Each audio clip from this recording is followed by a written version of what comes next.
Hi, folks. Welcome to another episode of the podcast. Today, we are talking about gains and drains. It's a very catchy title, but it's actually pretty relevant because Abby and I just did a speaking event and we were talking about how parents abuse themselves and call it productivity. And one of the central ideas in that talk was around this concept of time management versus energy management, and how in a lot of ways you can only manage your time so much before you actually just run out of energy. And so your time could be managed perfectly, but then you get to 2 p.m. and you've got lots of time left and you've done a beautiful job scheduling it, but there's no more energy left in the tank because you haven't actually done a good job of managing your energy. And one of the things that we talk about, and by the way, if you want to go back and listen to that podcast episode, it's episode 18. One of the things we talk about is this idea of you can manage your energy and you can create more energy. So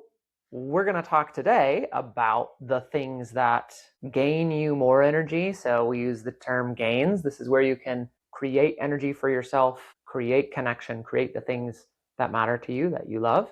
And then the drains, right? The things that actually take it out of you. They cost you something. So what was interesting in the talk that Abby and I gave was quite a few people, and this will happen in conversation with friends. This also happens with coaching clients. When you ask someone, and we did, we asked them, what are the things that create energy for you?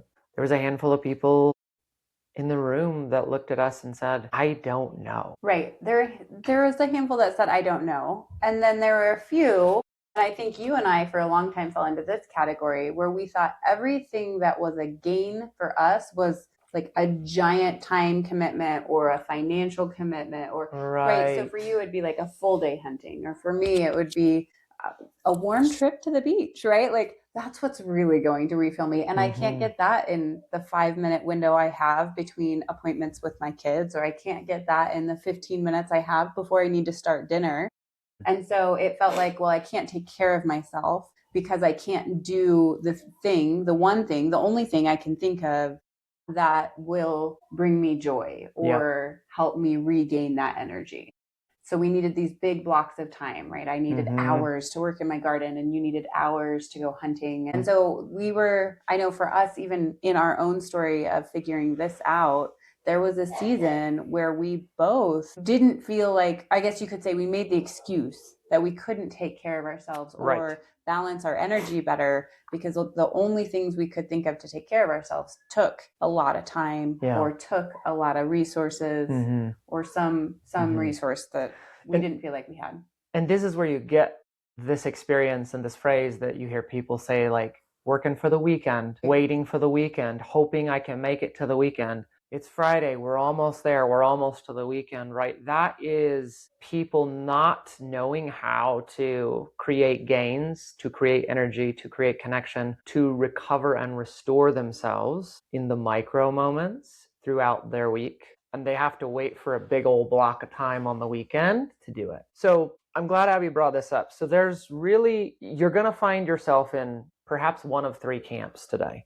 And I want to give you this category so you can start thinking about it as we get into the episode. So you're either going to, when I say gains and drains and I talk about recovery and things that create energy for you, you're either going to be in one of three camps. There's the camp that's like, what does that mean? I don't actually know what creates energy for me. I don't know how to recover. I don't know what restores me. What does that mean? Like, help me figure that out. Right. Or you'll be in the camp that Abby and I have both been in the past, which is, yeah, I know exactly what my gain is. Laying on the beach for a couple of days. And we live in the mountains, so that's not financially, time-wise, like that's not a small thing. Or for me, being gone from the family and hunting for an entire day. Well, hunting season only happens for a couple of months anyways. So what do I do the rest of the year? So that you could be in that camp where all you can think of is the big things and you don't actually have the concept or the understanding of what are the micro things throughout your week that help you recover, that restore you. And then I think there's the final camp, which is, oh yeah, I know exactly what helps me create energy and restores me and helps me recover. And it's actually just entertainment and indulgence. And those things, while they're tricky because they can be energizing and they can be a gain for you. They are often actually in the drain category because, and I want you to hear the difference in the words here because this is important. There's a difference between relief and recovery. Painkillers offer relief. Sleep offers recovery. Purely thinking about it from the physical aspect, right? So when you injure something on your physical body, painkillers offer relief. Sleep offers your body a chance to heal itself, which it was designed to do, which is recovery. So those are the three camps that you might find yourself in one of those today. You might think, oh, I've actually been in a couple of those, or over my life, I've found myself in different places. And what we want to offer is the fourth way. It's the way of knowing, here are the things that are my gains, here are the things that are my drains, and I'm looking at my life and my weeks, and I'm planning very strategically so that I'm not in a place where I'm constantly scraping the bottom of the barrel, right? Yeah. Well, and let's get really specific with that, right? So gains, we're using the term gains. It could be any word you want, are things that leave you feeling energized, connected, peaceful, inspired, grounded. I love those words. Yeah. Super helpful. Because it doesn't necessarily, you don't have to come out of an experience that's a gain and feel energized. Right. It may have cost you a degree of energy, but maybe you come out feeling really steady, come out feeling really rooted, or maybe you come out feeling really inspired, ready for your next creative endeavor. So gains have this positive influence on you. Drains are often going to leave you exhausted, tense, scattered. So kind of that just getting through life, like Coleman said, scraping at the bottom of the barrel. Surviving is another good word, like survival. We're just getting through. And one of the things that's really important to note is like, we're not suggesting at all like, hey, let's eliminate all the drains. No. Because that's called life and you got to have them. Right. But if you can become aware of what most of your experiences in life do to your energy tanks and due to your mental state, then you can become really intentional with how you take care of yourself afterwards if you know a big drain is coming, or how you block out time if you know you need some refilling of your tank and you need to add in a few gains because you've been depleted. And so one of the most powerful things we can do for ourselves is to begin to notice which experiences are gains and which experiences are drains. And the crazy thing is, and this feels a little bit like we're talking about a moving target, because we are. Sure. Because week to week, something that was really, let's say, really impacted you and was a gain last week might be a drain this week, depending on where you are. So there's just this level of self-awareness and tuning in to your capacity. I know as a woman who has a 28-day cycle, there are points in my cycle where about 3 weeks out of 4, right, getting up at 4 a.m. to play pickleball twice a week is such a gain. Yeah. So much fun in that window.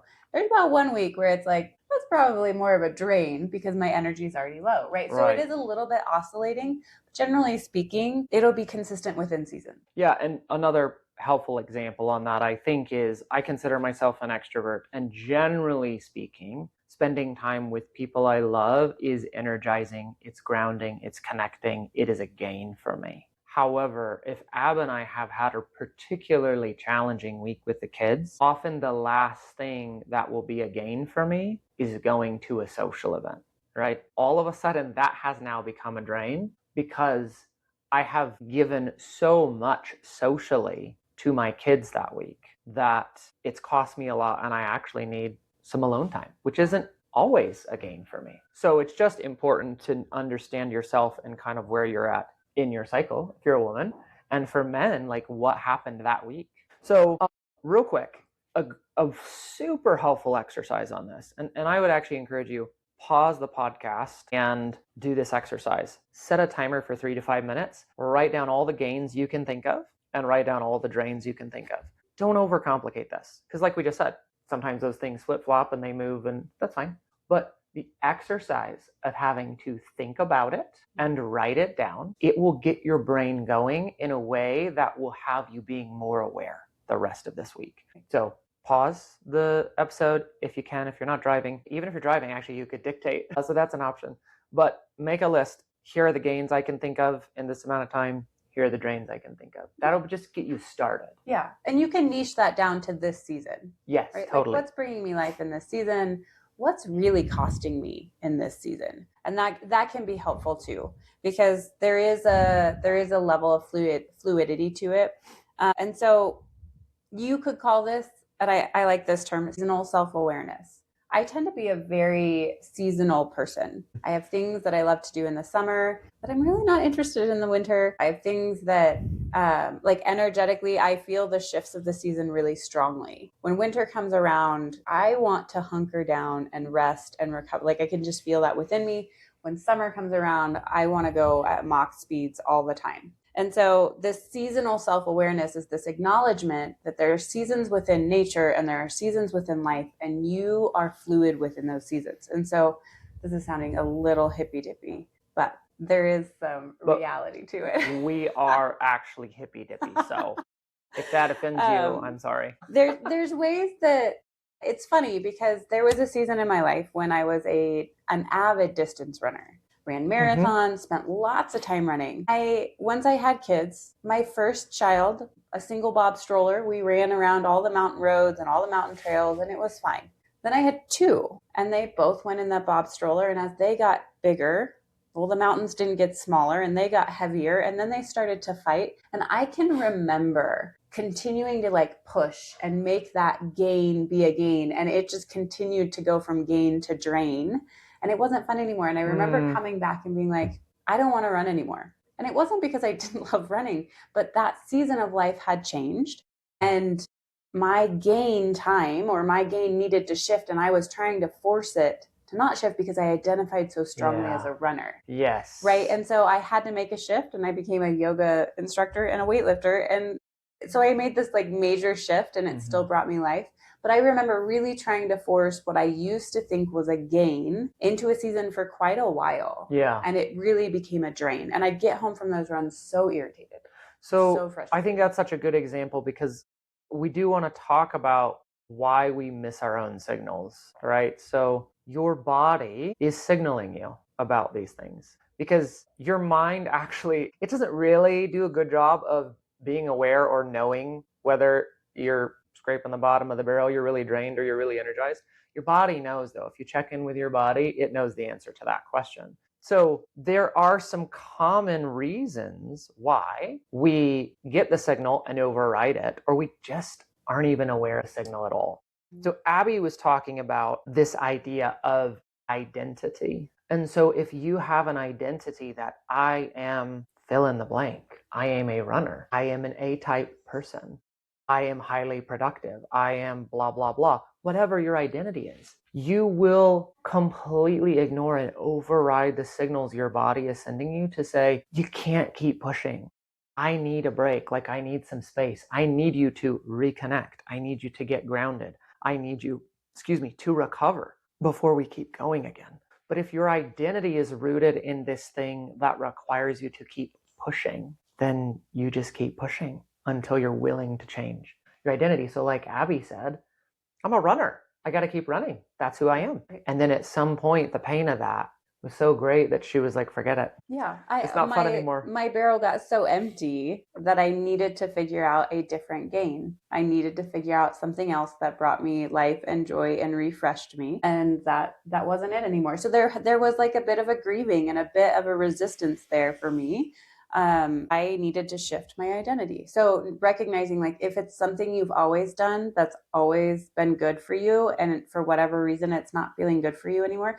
I actually see this often in my yoga communities where I'll have a student who's super consistent and then they're gone, and then I run into them somewhere else and they're like, I just needed to do something else. And that's totally fine. If it's not bringing you life anymore, it's time to make a shift. Yep. So we can miss the signals that way. We can also miss the signals through obligation. This is what I should do. Or isn't this what moms do to refill? Like, aren't I supposed to go shopping and get a coffee at Target? Like, isn't that my me time? Right. That's what the culture is telling me I should do. But it doesn't actually feel grounding, and it doesn't actually feel like recovery to you. Right.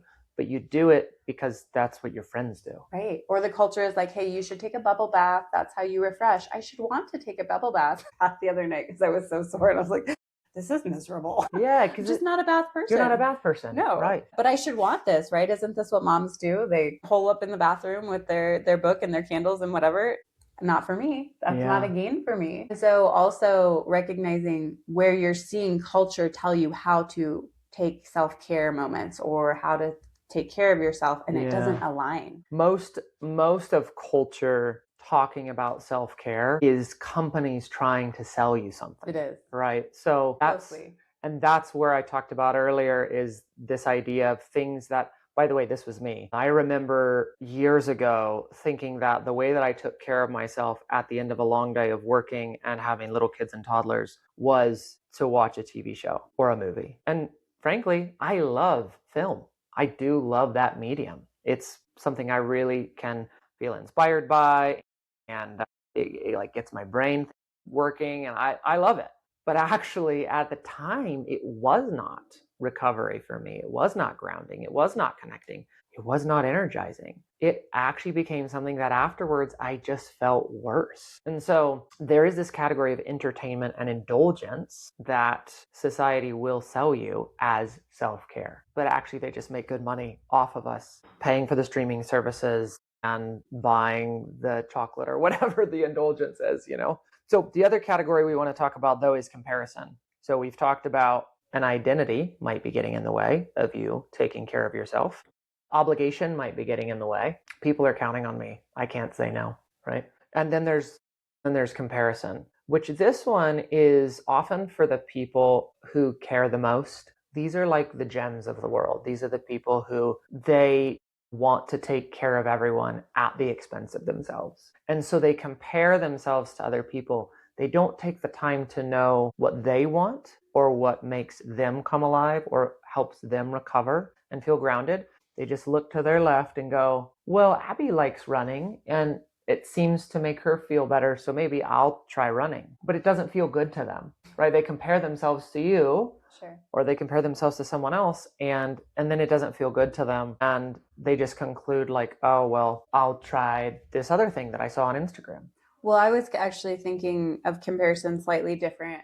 Oh, yeah. If when we were in the baby phase and we had little kids at home, it meant we spent way more time at home than we've ever spent at home. We actually, our very first apartment, it like housed us to sleep and that was it. Like we spent very little time at home. When we had little kids though, we did the sleep training. So we had to be home at nap time. We had all the things. And I remember that was when you were on Instagram and you would spend your time looking at adventures and nature things and hunters and whatnot. And it was all stuff that he thought was bringing him life because it was all stuff he liked to do, right? So it was like in his mind, in his mental processing of it, it was like, well, I like to look at these things because these are things I like to do. But what did it do for you because of that root of comparison? All it did for me was remind me that I was home with babies and toddlers and everyone else was doing the things that I love to do. And I couldn't do those things because I had to be home. Right. So it takes you back to that thing that we talked about in the beginning where it was like the thing that I want, the one thing that I think is my gain is not accessible. Yep. So it leaves you in this place of victimhood and it leaves you as a martyr to your current life. And that's not where you want to be. Yeah. And so comparison is very important to be aware of because you really can miss the signals of how you could take care of yourself today in this moment. If you're spending your time looking, wishing, and hoping you were in somebody else's shoes. Yeah. So let's be clear. Gains and creating energy and recovery does not have to cost you a cent. It can. You can absolutely make that investment in yourself if you want to. There's lots of things you can pay money for that would probably feel like recovery and exciting and energizing to you. But it's really important to recognize there's so many things accessible to us, regardless of our financial status and what we have available to us monetarily, because it's just the things that all humans need to take care of ourselves. Right. Yeah. So how else do we miss our own signals where our body, our mind, our emotions, they're all telling us like, hey, you are depleted. One of those is lack of emotional vocabulary. We get stuck in these basic words of I feel tired, I feel bad, I just don't feel good, I feel off. I feel off, right? These very general words. And when we don't take the time to take those to the next level, because it's like, I don't know if you've heard, but there's what is it, like blanket emotions, anger, Secondary emotions. What would be the first emotion then? Right? The secondary emotion is the emotion under the first emotion. The language is actually confusing, I think, but it's called a secondary emotion because the primary emotion is the one that's the root or underneath. Okay. But that's why it's sure. confusing. It's just backwards in my mind. So we have these general words that we use that aren't helpful. Right. And we don't take any time to take the next step to find that secondary emotion. Because if I wake up, and this happens sometimes, you wake up, you're like, I just feel off today. If I stay there, there's like, what are you going to do about it? There's hardly anything I can do. I can't even figure out what gain in my list of gains is going to bring me life again because I don't really know. I just feel kind of off, right? But if you take that to the next level, I feel drained. Well, maybe I need to get to bed early. Like I've just been pushing too hard. Right. Or I feel overstimulated because I've had lots of questions and lots of decisions I've had to make. Yeah. I needed like a space, 30 minutes of no stimulation, no questions, nothing. Right. And I will say for me, like if I can figure out if I'm overstimulated, if Coleman takes some time to take the kids out of the house, I find myself on those days not listening to anything. And I love podcasts. I love to listen to books, whatnot. And I'll find myself 2 hours into that window and I haven't listened to a thing. That's a good telltale that I know I'm overstimulated. Maybe you're feeling discouraged. Well, that's helpful to know because you can then do it like, what am I doing well, right? If your brain is feeding you that lie that things aren't going well. Maybe I'm feeling disconnected, restless, resentful, overwhelmed, right? So if we can get a little bit more specific in our feeling vocabulary, you actually can then choose a gain to balance that specifically. Yep. Right. Like if you're emotionally exhausted, but you think you're physically tired, so you go to bed early that night, you're probably still going to feel better emotionally the next day, but you might have actually needed to journal. You might have actually needed to have a good cry. Move your body. Or move your body. Like you might have needed to do something to help you process those emotions. And so if you don't get specific and you just get a good night's sleep, which is great, that solves a lot of problems. You might wake up the next morning expecting to feel better and kind of frustrated that you don't because you're still carrying that emotion with you. Yeah. You can help yourself or take care of yourself better by beginning to expand your emotional vocabulary. So let's get even a little bit more specific into these. Sometimes I think it can be helpful if you were maybe raised in a home where it really was pretty basic. I feel happy. I feel sad. I feel tired, like super basic feelings.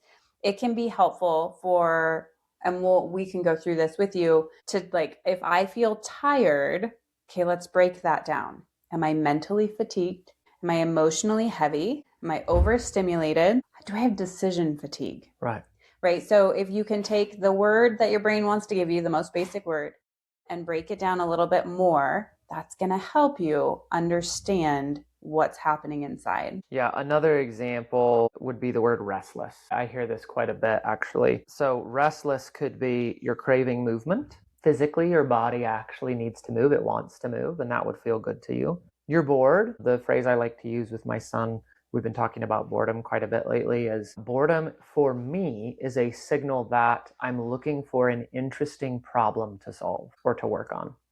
Okay, so that's a signal. Could be understimulated. Maybe you've been spending quite a bit of time alone or isolated, or mentally stuck, feeling mentally stuck. So we're just trying to go one layer deeper for each of these high-level words. And we won't go through kind of all the examples here, but we just want to give you a few so you can do the practice. Let's go through at least a couple more. From parents, I often hear, I'm feeling overwhelmed. Yes. And overwhelmed is kind of like in that same arching category of I'm feeling anxious. So if we take overwhelm and we break it down, I'm feeling overstimulated.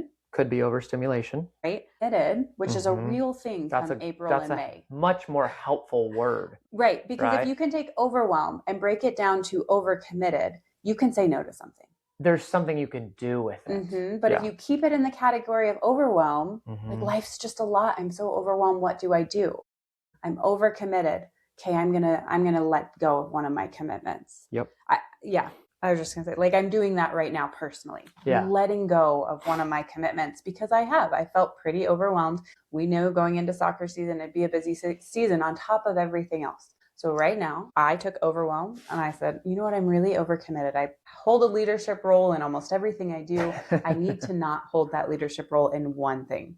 And so I'm setting something down only because I figured out I went from overwhelmed to overcommitted. Yeah. Emotionally flooded. We also had that a few weeks ago where it was like we had some big emotional stuff come up in our lives. And so again, had we not moved from overwhelmed to emotionally flooded, we wouldn't have been able to address the drain. Yeah, exactly. Mentally cluttered. I like mentally cluttered. I think of this as living in the miserable maybe versus making the decision. Well, and then if you can look at my browser, there's a gazillion tabs open, right? If you have a gazillion tabs open in your mind and you haven't closed any of those to make any decisions, it just feels like chaos. But again, if you leave it overwhelmed, it's a lot harder to find that solution. Yeah, because if you can say the overwhelm is actually my mental capacity feels cluttered, there's just too many tabs open, then the solution is it's time to make some decisions. Right. And then close that sucker. Right. And what's keeping you from those decisions? Oof, that's all we could get. That's another day. So, like we've talked about, if we go from the secondary feeling to the primary feeling, once you find that primary feeling, then you can make a decision on gains and drains, right? Then you've identified the drain, which means you can probably find the gain that's going to actually be restorative. Yep. And that's where often when you get in the habit of, well, let's say my gain is surfing or doom scrolling Instagram because I like the cat videos or whatever. This is the thing I hear. I have no idea. It's a thing she hears. We don't know. Maybe she is I do want a cat. Not asking for a friend. I do want a cat. But you finish that time doom scrolling and you don't feel any better. Because maybe if you're overstimulated and then you're doom scrolling, which is a whole nother set of stimulation, it's like a continual drain on a drain, which really puts us in that depleted place. If you can figure out that your overwhelm is overstimulation, and you really just need to sit in a quiet room with a book and the light's a little bit lower, like that's a different experience. Totally. You may come out of that time, even if it's 15 minutes, in a much better place. Yeah, so another example would be if the feeling is disconnected, it's possible that a meaningful conversation with someone you care about would be the gain that you need, right? Right, again, prioritize if that. I get on my phone and I send somebody a message or whatever, if I'm feeling disconnected and lonely, that's not the same as being like, I need to meet a friend for coffee and we need to have a good conversation. Right. So that's where figuring out the deeper level of the feeling can really help you understand those gains and those drains. And again, you cannot eliminate the drains and you're not supposed to. I love that you're saying this, and I want to actually share something on this that I think is super important. If you're living a life in a larger story, and what I mean by that is your life is not all about you. You're a character in a larger story. And that larger story could be the organization that you work for and you really care about the mission. That larger story could be your family. That larger story could be the business that you own and the impact that it has on the community. That larger story could be the mentorship you do, right? So there's lots of larger stories you could live in. But if you are living in a larger story and your life is meaningful, then you will be drained. It's part of the deal, right? So drains, we don't want to put drains in like this bad light. It's actually part of you showing up and offering yourself to the people you love, the people you work with, to the world in a way that costs you something. That's beautiful. It is. Yeah, it is. It's tricky. It's funny. I just got through re-listening to Daring Greatly by Brené Brown. And she talks about living wholeheartedly and living courageously, being the man in the arena. Often when you choose to be the person in the arena, doing the thing, that's going to be a drain. It's Yeah. going to cost you something. We've had a few decisions on the business front that they're big decisions. They take a lot of mental load. They take a lot of emotional load. So again, the goal is not to eliminate those. The goal is to know that that was a mental load and an emotional load, which means I need to go look at my gains list and say, okay, what helps me recover from a really taxing mental experience? For me, it's probably physical. Like I got to counter that. So we're talking about the way to recover and the gains today. In episode 18, we do talk about also how do you manage the drains, because what we're not recommending or saying is like you should always be draining yourself and scraping the bottom of the barrel every day or every week. We actually don't recommend that. No. So if you want to learn more about, but how do I manage my days and my weeks in such a way that the drains are manageable so that I'm actually showing up as my best self instead of scraping the bottom of the barrel all the time, that's definitely something we talk about in episode 18. Right. I actually had a conversation with a friend a few months ago about this topic. And as I'm reflecting back on it, I think her goal was to eliminate the drains. Like, oh, that's draining, so I'm not doing that. Oh, that's draining, so I'm not doing that. Oh, that's draining, so I'm not doing that. And as I reflect on it, I'm like, oh, well, that's not the goal. Well, when you think about drains, there are multiple ways to handle them, right? Some of them should be eliminated. Totally. A lot of them just need to be managed, right? Like, for example, I don't want to eliminate my children from my life. And they are a major drain. Yes. Some days, some weeks, a major drain. Sometimes I do think I might want to eliminate them from my life, but I don't. I actually don't. I love them and I want them to be part of my life, but they're a major drain. Being in a relationship with Abby, frankly. Be careful. Just kidding. A major gain for me. Okay. But there are times in our relationship where it is a drain. And that's not a signal to get divorced. It's a signal that we need to take care of ourselves. Like I probably need to take care of myself. She probably needs to take care of herself. We're not actually...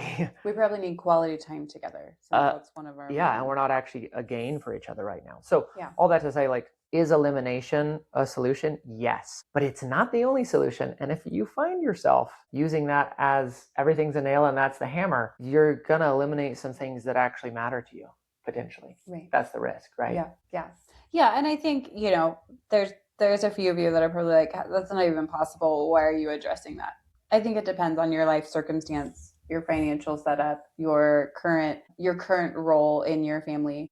So it really isn't possible for most of us to sit there and like really pick out all the drains we want to eliminate. I mean, yes. And there's a reason why some men turn their career into their mistress. It's because the drains at home are too hard. And so their way of eliminating them is actually just mitigating them by not spending much time at home. Yeah, that is a thing. Right. So, and then there's a reason why people get divorced. Because the drains they feel in the relationship with their spouse feel insurmountable. And instead of working through that, they just decide to eliminate it.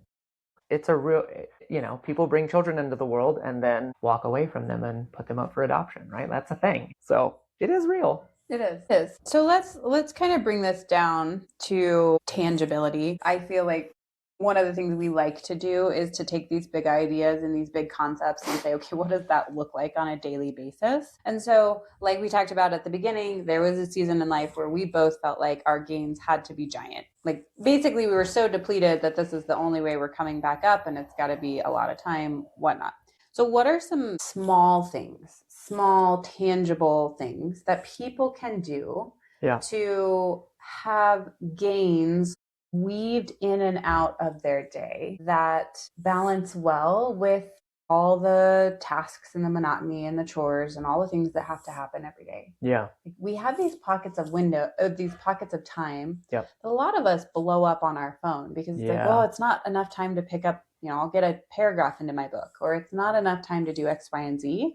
And so you sit down and you doom scroll or you read the news or whatever it is. Like, what are some small tangible things that can be worked in throughout your life, throughout your day, throughout your week that are like these micro gains that really do help refill your tank? So for my coaching clients, I use the term micro self-care to talk about these things. And the general rule of thumb that I think is helpful is 30 minutes or less. Can you do it in 30 minutes or less? And some examples of this from my own life, from my coaching clients' lives, is going for a walk outside. For me, that's a 10 or 12 minute commitment. I can fit that in anywhere. If I make an excuse that I didn't have time for a walk that day, I know for a fact I'm lying to myself, right? It's always possible. Another good one is meditation or prayer. So just, again, 10 minutes, 15 minutes, guided meditation, unguided meditation, prayer. Again, just like Abby used the example of like a room with a closed door, low light, whatever the environmental situation is. Another great example of this is any kind of movement. Peloton has the Peloton workout app has 15-minute workouts. They have 20-minute workouts. They have 30-minute workouts. I mean, they've got 5 and I think they have all the way down to like 5 minutes. They got like 5-minute warm-ups and cool downs. And 10 minutes. It's guided. You don't have to plan. You don't have to prepare. You lace your shoes up and you hit play. You don't even have to put your shoes on. I actually don't Abby work out actually, with shoes on. she does it barefoot. So that's a good example there. A few others that I think of are, one, completing a task. That can feel so good, right? If let's say you look at your kitchen and you're like, oh my gosh, it's a mess, which is ours is most of the time. When your counters are clean and everything is tidy and it's done, it can feel so good. Now, sometimes that's a drain, right? But sometimes, gosh, it feels so good to get something done and like wrap it up and put a bow on it. Cool. Sometimes cooking a meal slowly, it's like you have to make dinner anyways. And usually it's in a frenzy. Maybe today and I've done this before where it's like, I really don't need to start dinner till 5 because we're not eating till 5. I will start dinner at 4:45 and I will just start really slow. And I start with chopping the veggies and and then I'm like, oh, I've been in the kitchen for an hour, but it was like slow and peaceful and the meal is delicious. And like, instead of zoning out or numbing out for that 15 minutes before I needed to start dinner to be on time and whatever it was, I just start earlier. And it's like almost I call it piddling.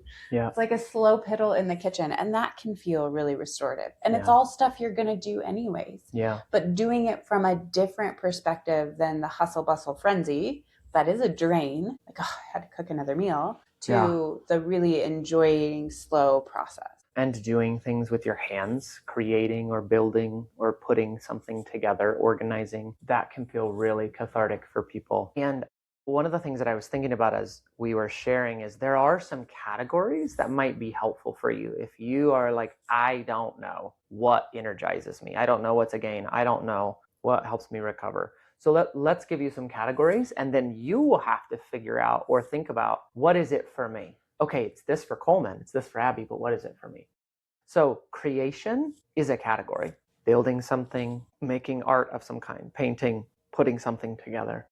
Creation is a category that is universally for everyone. Yeah, I think so. A gain. So, but the type of creation, right? Like, I'm not an artist. I don't do art.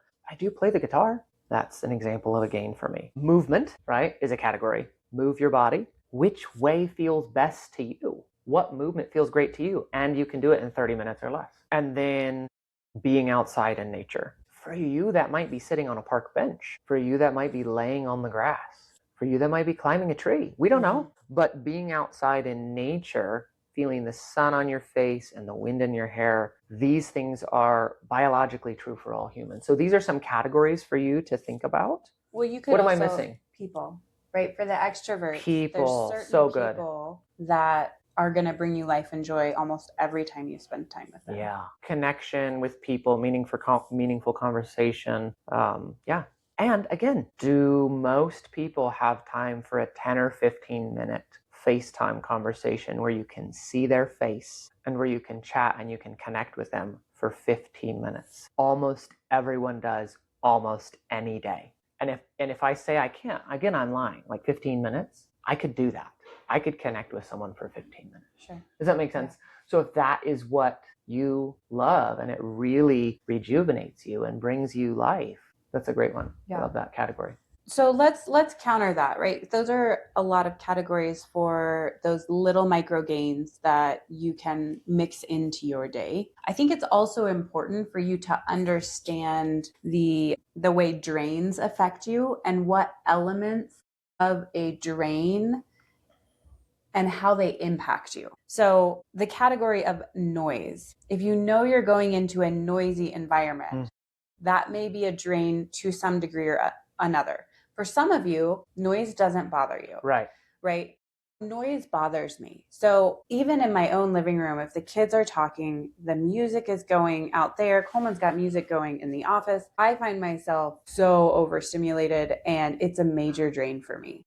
And so if you're looking at your schedule and you're like, oh, when I go to the kids, let's say swim meet or basketball game where it's inside and all the cheering is inside and it's really loud, that is a higher drain than maybe when you go to your kid's soccer game where it's outside and so the cheering dissipates so it's not as loud. Right.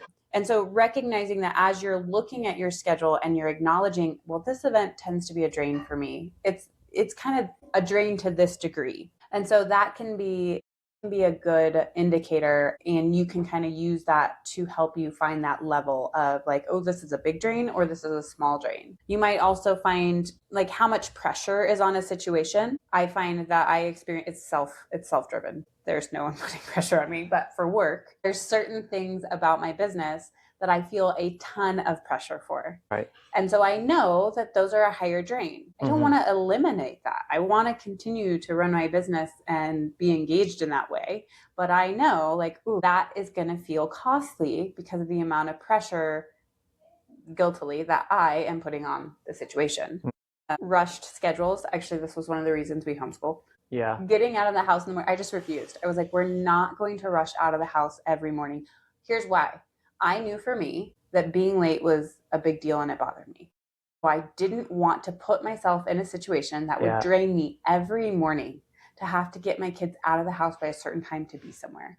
And I knew that's not someone I want to be. So notice the self-awareness there. You said that very succinctly, but I want to point it out for our listeners, right? Notice Abby's self-awareness to go, if I have to get my kids out of the house every morning and I care a lot about being on time, that experience will be a major drain for me. And it's not, and I would rather homeschool. And there were lots of other reasons, obviously, right, for why she wanted to homeschool. But it's just this self-awareness to go, that's going to be a major drain. Yeah.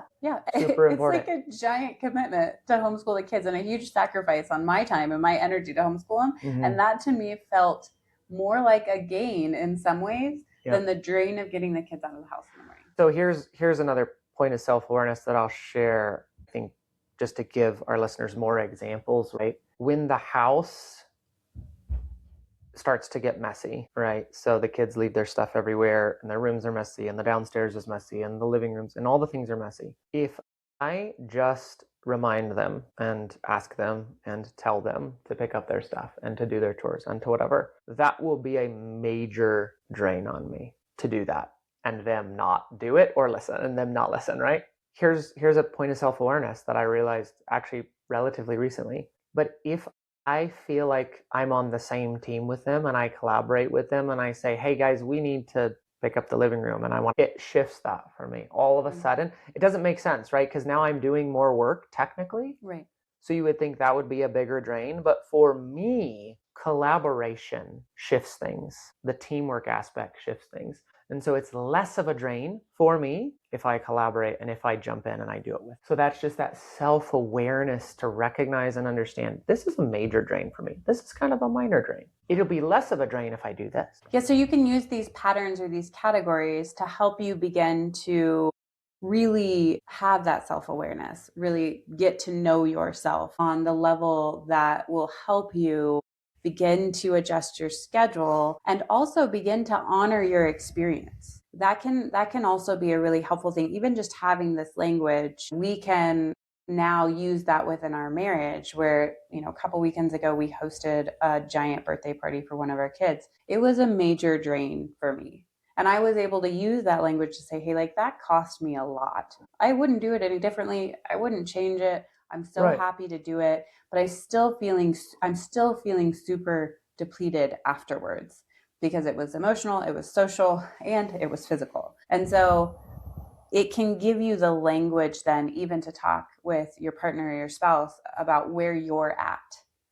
And then you guys can work together to refill your tank and theirs. we kind of want to wrap this up and reframe drains for everyone, right? So drains are part of life. If you're doing anything meaningful or impactful in the world, they will be part of your life. You cannot eliminate them, right? So parenting is meaningful and impactful. And parenting, you don't need to be doing anything beyond that, just to be clear.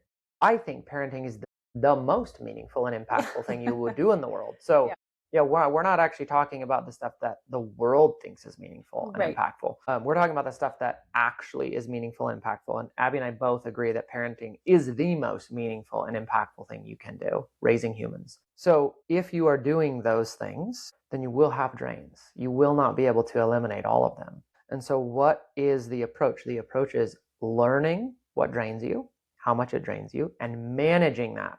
Look at your day, look at your week. If you have a week or a day that is completely stacked with drains and very little to no gains, you can do something about that.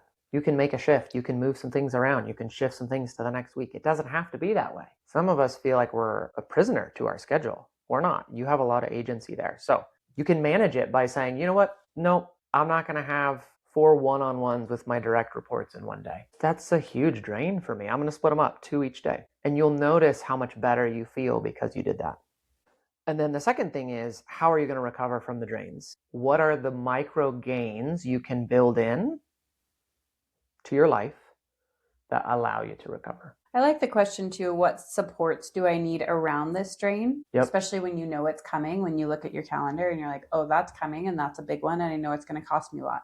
That's a big meeting or that's a big appointment or whatever it is. Mm-hmm. You can plan ahead of time. Like I actually would love to take an hour before that and gather myself. Or after that's all over, I need to hire a babysitter for 2 hours so I can process what just went down in that conversation. And you can start to see this ahead of time.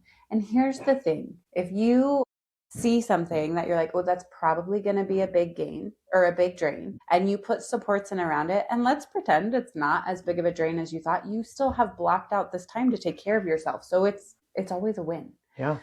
There's no loss. What supports do I need around this drain? As you start to think forward, look at your schedule and plan in accordance to your gains and your drains, you can begin to put these. I visualize it as one of our farmers right now has these big like blow up bubbles. I don't know what they're called, but the human stands inside and then it's this big blow up bubble so they can bounce off of each other. I kind of visualize it like that, where your drain, your costly drain is right in the middle and you're putting these supports around it so that as the drain impacts you, you have supports to help reduce the impact of that drain. So ultimately, what is the point of this episode, right? What is the point of us talking about gains and drains? Because there are lots of people who operate scraping the bottom of the barrel for a really long time and they make it work and they're doing pretty good. And so what's the point? The point is, if you want to perform at a high level, you want to have a meaningful impact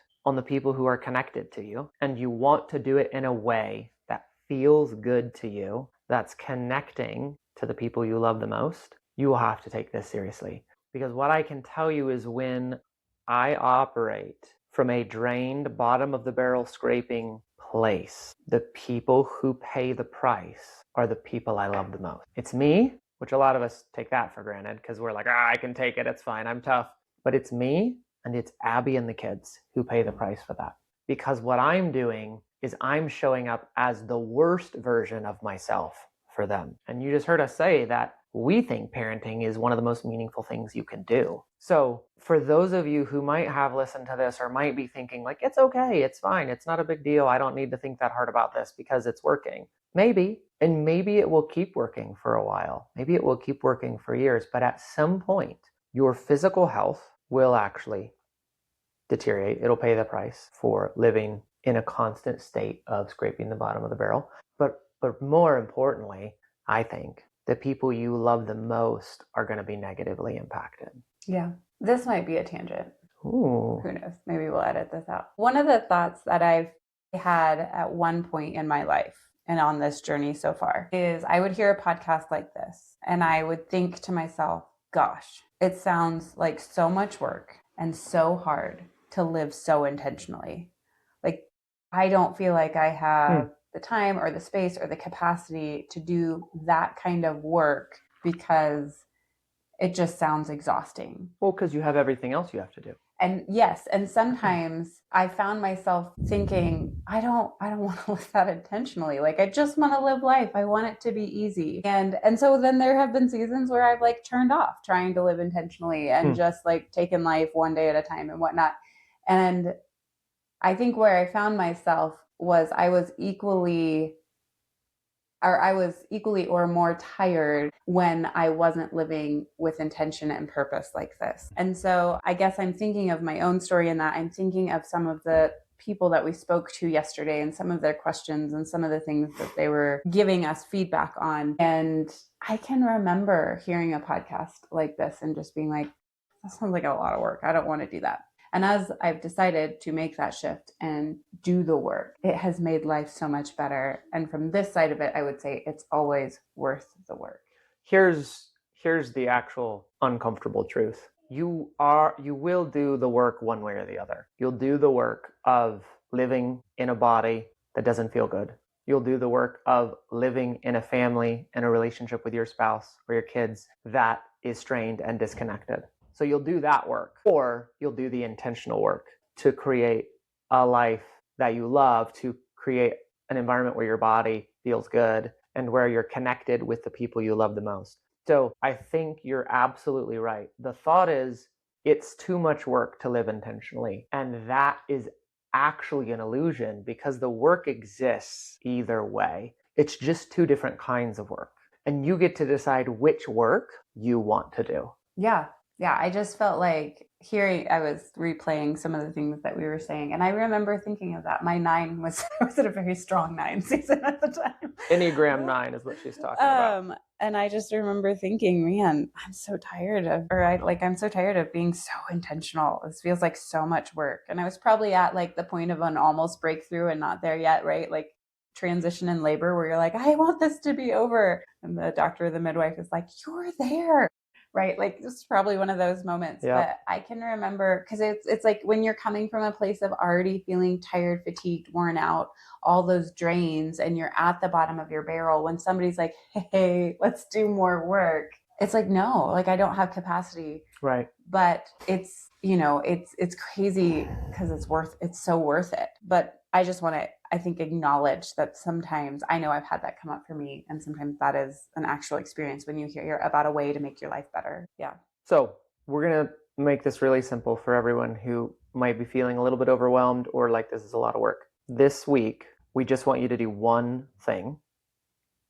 And if you'll do this one thing, the cool thing is the way your brain and body work is you create some inertia and you'll want to keep doing that thing. So look at your schedule and manage your drains. And really all that means is, do you have a really heavy draining day or do you have a really heavy draining week? What can you adjust?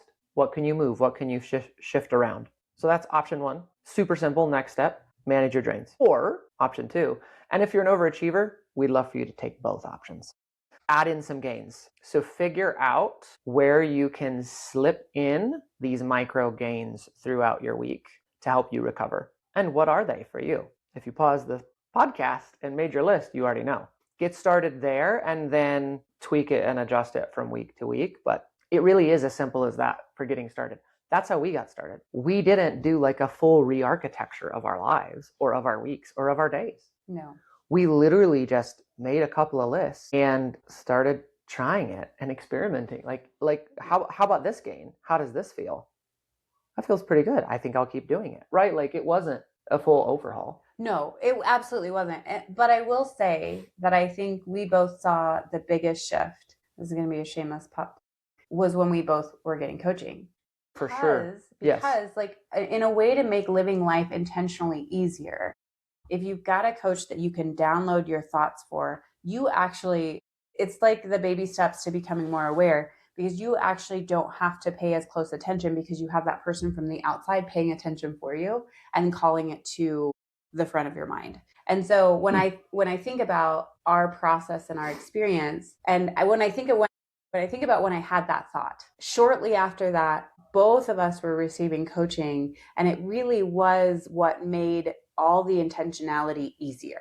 I've never thought about it that way before, but it is an accurate statement to say that when you hire a coach, they do the awareness work for you.